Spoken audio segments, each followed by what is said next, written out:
The Legend of Stumpie's Brae by Mrs. Cecil Frances Alexander. Heard ye no tell of Stumpie's Brae? Sit down, young friend. I'll make your flesh creep the day, and your hair stand on end. Young man, it's hard to strive with sin, and the hardest strife of all. It's where the great again creeps in and drives God's grace awa. Ach, it's quick to do, but it's lang to rue, and when the punishment comes at last, and we would give the world to undo the deed that's done and past. O'er the unstrip of Meadow Land, and o'er the burnie brecht, dinna ye mark the fir trees stand around yon gables white?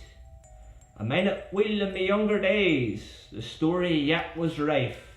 There dwelt within that lovely place a farmer and his wife. They sat together all alone, yon blessed autumn night, when the trees without and hedge and stane were white in the sweet moonlight.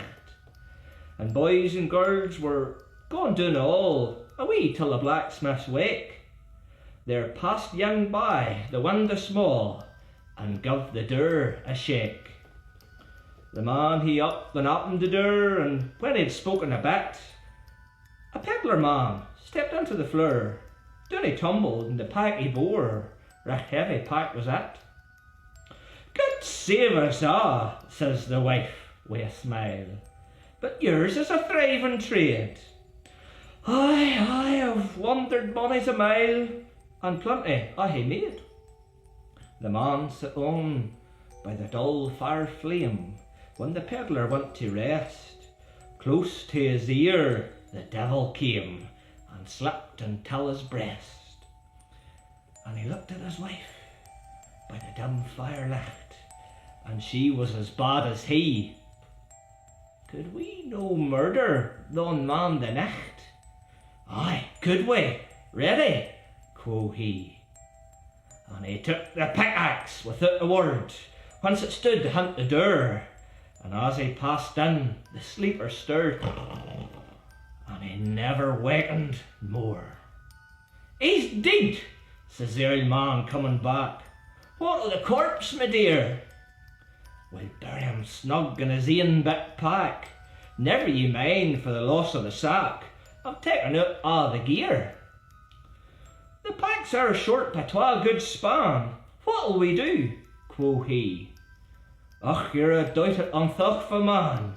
We'll cut him off at his knees." They shortened the corpse and they packed him in ticht, with his legs in a pickle hay. O'er the burn in the sweet moonlight they carried him till this Brae. They shovelled a hole right speedily, they laid him on his back. "A recht pair ye are," quo the peddler, quo he, sitting bolt upright in the pack. "Ye think ye've laid me snugly here, and none shall know my station, but I'll hunt ye far and I'll hunt ye near, father and son wi' terror and fear, till the 19th generation."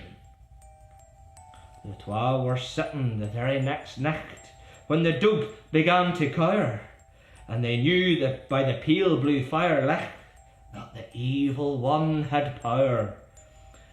It had stricken 9, just 9 o' the clock, the hour when the man lay dead. There came to the outer door a knock, and a heavy tread. The old man's head swam round and round, the woman's blood gan freeze, for it was not a natural sound, but like someone stumping o'er the ground on the banes of his twa bare knees. And through the door like a shock air, and stump around the twa, wi' his bloody head and his knee banes bare. They must have died of awe. The wife's black locks ere morn grew white, they say as the mountain snaws. The man was as strecht as a staff that night, but he stooped when the morning rose. Still year and day, as the clock struck 9, the hour when they did the sin, the wee bit dug began to whine, and the ghaist came clattering in. Aenach there was a fearful flood, 3 days the skies had poured, and white wi' foam and black wi' mud, the burn and fury roared. Quo' she, "Good man, and it's o'er the land, and it's up to the meadow edge." "Aye," quo' the Stumpie, purple and an, and he gied the wife a slap on the chin, but I came round by the bridge. And stump, stump, stump on his plays again, and o'er the stools and chairs. You surely he thought 10 women and men were dancing there in pairs. They sold their gear, and o'er the sea, to a foreign land they went. O'er the sea but whack and flee, his appointed punishment. The ship swam o'er the water clear, with the help of the eastern breeze. But the very first sound and guilty fear, o'er the wide smooth deck that fell on their ear, was the tapping of them twa knees.